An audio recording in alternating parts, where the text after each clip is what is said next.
So now it's time to start with the CSS part of the project, but before moving forward, we need to actually change the ID name a little bit. So here I have actually used the same name as like the class name. So I need to here make a difference. So I'm going to use here a result hyphen container. So this will be the ID name for the result container. Okay, now I'm going to control save it, and then I'm going to actually open my style.css file. Now inside of this particular file, first we need to select the body element. So here I'm going to select the body element. So this is the body element, and inside of the body element we need to select the margin. So I'm going to first reset the default styling, which is the browser style, which is margin 0, padding 0. Then I'm going to use the background. So this will be like I am going to use here a linear gradient color. So that is the reason I am actually here use the background. Then it is going to like to right, then comma, and not a dot. Here we need to specify the comma, and after that we need to specify the color code. So the first color code is like FE, or I can say 7E, and then we need to specify 5F. So this will be the first color for the gradient. Then again we need to use the hash symbol, then FEB, then 47B. So this will be the color code. Now if I control save it, you can see the default styling and also the background color, which is a linear gradient color, is actually applied to the background of the project. Then I need to change the font family. So font family I will be using here like Arial, and then I'm going to remove this Helvetica one. Okay, and I'm control save it, and you can see now the font of the project is also changed. So that's it for the body part of the project. Then I'm going to select the container, because inside of that everything is actually presented. So the first thing is I'm going to specify the max width to the container, which is going to be like 600 pixel. And after that, I'm going to specify the margin. So margin is going to like 200 pixel, and from left and right it is going to like auto. And then it is like padding, which is going to like 20 pixel. If I control save it, you can see now our content is actually moved a little bit from the top to 200 pixel. Alright, and now I'm going to specify the background color. So background color is going to hashtag 3 times F. Control save it, you can see now the background color is applied to the project. After that, for getting the rounded corners, we need the border radius property, not a border, we need a border radius property, which is like 8 pixel of the border. Control save it, you can see now we get the rounded corner borders. Then we need to apply the box shadow property, which is like 0. Then we need to apply here 2 pixel. Then for the blurriness it is going to like 4 pixel. Then RGPA function, so 0 0 0, and then the alpha is going to like 0.1. Now we get a little bit of the box shadow, and after that we need to use the animation. So animation is actually we want to create here a fade in animation, because our project has an animation also, which I have shown you in the preview part of the project. So this animation keyframes we need to create it. So I'm going to create these animation keyframe here. So the first thing is we need to use here @ keyframe. Then we need to specify the identifier. So identifier is like fade in, and then we need to use here a 0%. And after that we need to also use here a like for 0%, we need to also use here a 100%. And inside of the 0% we need to specify the code, which is the opacity. So it is like opacity. So opacity is going to be like 0, and then we need to use the transform or translate animation. So translate, so we want to translate it at the y-axis, so it is like -20 pixel. And then in the 100% we want to just simply want these two properties. I'm going to copy these two properties. Then we need to change the opacity to 1 and translate by to 0. If I control save it, you can see we get this slide animation, or you can say that the fade in animation. Okay, so this is for the fade in animation. We have specified the keyframes. Alright, so after doing this we need to style the header. So after the end of the keyframes, here we need to add the code for the header. So header, then we need to start the block of the code. So we want our header to be at the center of the screen. So text align, we are going to add the center. So text alignment center, and then we also need to add some bottom margin. So margin bottom is going to like 20 pixel. Okay, so this is for the header. Then we need to change the color of the h1 to little lighter version of the black. So here we need to specify the h1 element, and then we need to add the color, because we actually want to change the foreground color, which is the font color.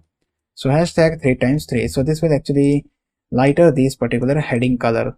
Alright, so that is for the h1 element. Then after that we need to add the code for the search container. So this will be the code for the search container. So I'm going to cross check it. the name of the search container, which is the search container here. So copy it, and I'm going to paste the name because I don't want to make any typo during the name of the search container. So the first thing is we need to set the display.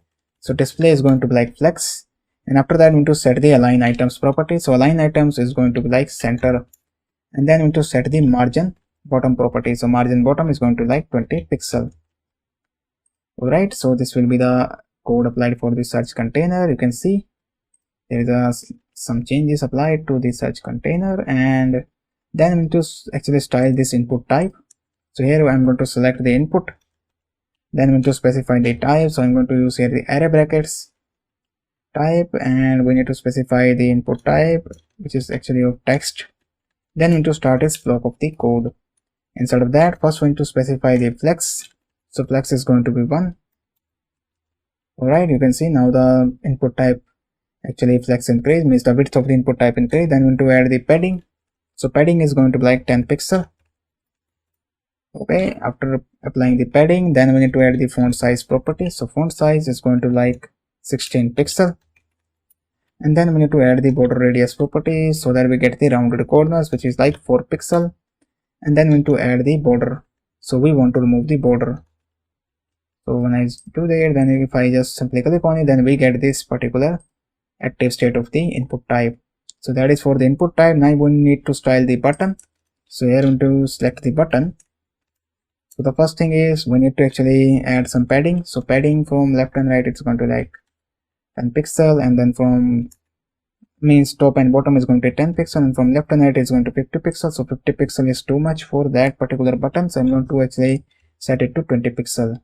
You can see now the button is getting this particular effect of the padding. And then we need to add the font size. So font size is going to like 16 pixel. Then we need to add the background color. So background color hashtag, then we need to add the background color, which is 7. This is the color that we want. So if I control save it, you can see we get this particular color to the button. Then we need to remove the border. So the border is going to be like none. Okay, and then we need to add the color property. So color is going to like hashtag 3 times F. If I control save it, you can see the border is actually removed. Then we want the border radius, which is actually give us a rounded corner borders. And then we need to add the margin left property, because right now they are very close to each other. There is no margin, there is no gap between the button and the input type. So we want to apply the margin left property. If I just simply select the input type, now you can see there is a 10 pixel margin between these two elements. Alright, then we need to add the cursor property. So this is like our cursor. Cursor is going to be like pointer when we hover over the button. Then we need to add the transition. So transition, we want to transition add the background, and then we to specify the hyphen. Then it is going to the background color, then 0.3s, not 35, it is like 3s. And then we need to use the ease one. Then we need to add the button hover state to the effect, and here colon, and then we need to use the hover. After that, we need to add here background color. So background color is going to be like FF6C4A. Control C. If I hover over it, then you can see the darker version of the orange color. Alright, so this will be the button color. Now the next thing is we need to style these particular hover element also, means this particular result container and also this particular button. So first we need to select the code for the result container. So it is like result container. So I'm going to cross check the name of the result container. So the ID name, okay, so we actually want to use the class name. So it is like result, then capital C, and then the container. So I'm going to paste it here, result container. Alright, and then inside of that we need to add the code. So again I'm going to check it. Yes, so we have the class name result container. Okay, so then we need to add the display property here. So display is going to be like none. Alright, and then we need to add the background color first. So background color, it's going to be like, we want a background color which is going to be white. And then we need to add the padding. So padding is going to like 20 pixel. You can see here we have the padding 20 pixel. Then we want to add the border radius. So border radius is going to like 4 pixel. And then we need to add the box shadow property. So box shadow is going to be 0, then 3 pixel, then 6 pixel, and then we want a RGBA function. So here we want a RGBA, so this is the value that we want to use. Border, then we want the animation, so animation, and we actually want the slide in animation, which is the duration is going to like 0.35 s. So we want to create the keyframes for the slide in animation. So again here we need to use the @, then keyframes, then we need to specify the identifier name, which is going to be like slide in. Alright, and inside of that we need the 0% case, and then we want the we actually are going to use the same code. So I'm going to copy the keyframes from here, copy it, coming back to the slides version, which is the slide in version, and inside of that we just need to here change the values to 10 pixel, and then this value is going to be 0 and this value remains same. So this will be the slide in animation. Alright, so this will be used, means the result will be displayed once we actually going to update the data by using the JavaScript. So we have set the display to none, so that is the reason nothing is going to be visible here. So once we actually inside the JavaScript, we are going to set it to again block level, then we are going to update the code. So now I'm going to add the CSS. So in order to see the CSS, like if I enter here some content, like if I enter here like content, just as a word here content, copy it, and again I'm going to paste it here, and coming back to style.css, and I'm going to comment out this particular code for just to see the CSS in working. You can see right now the CSS will be look like this. So I'm going to style this audio button as well, and also these particular elements, so that it will look like little bit more unique and beautiful, or I can say that it looks little bit better. So after the end of the keyframes of the slide in, we need to add here h2 element. So again selecting the h2 element here and changing the color, just like we have changed the color of the heading. And after changing the color, we need to use the word description. So coming back to the index.html, so this is the word description. So I'm going to copy this particular from here. So it is an ID selector, so we need to use the hash symbol because it is an ID selector. And then we need to add the margin top property. So margin top is going to like 10 pixel.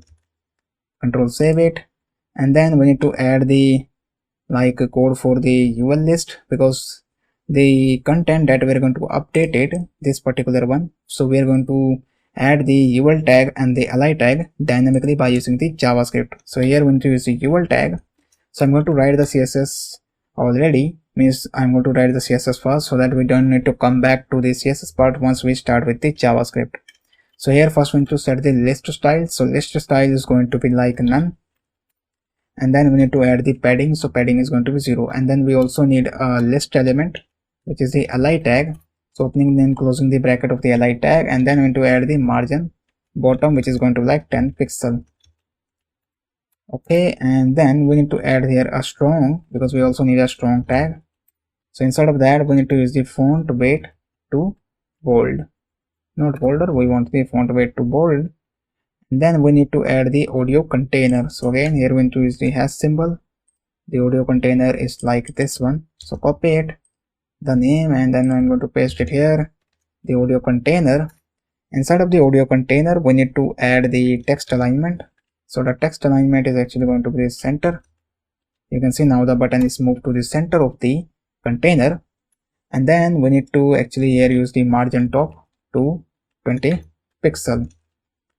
Alright, and then we also need here audio button. So this is the ID of the audio button. Then again it is an ID selector, so we need to use the hash symbol, then the name of the container, means the name of the selector, which is audio button.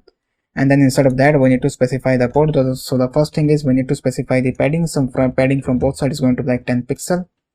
And then we need to add the font size. So font size is going to like 24 pixel, which will increase the size of the button.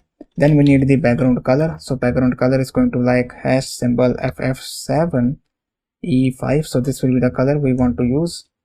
And then after that we need to use the color. So color, which is the foreground color, which is going to be the white. Alright, and then we need the border. So border is going to be like none. And then we need to add the border radius. So border radius is going to be like 50%, so that it will be like a rounded button. You can see now we get the rounded button, just like this one. Alright, which is the border radius. And then we need to add the cursor pointer. So when we hover over it, it becomes the pointer cursor, means the arrow is changes to like cursor or like a pointer. Then we need to add the transition. So transition is going to like background color. So it is like 0.3s. And then we are going to use the ease one. Then I'm going to copy it and I'm going to paste it here and then closing the body of the element. Then here I'm going to use the hover. And then we need to add the background color. So it is like a symbol, then FF6C4A. So if I hover over it, then you can see the darker version of the orange color. Alright, so this is the audio button hover code.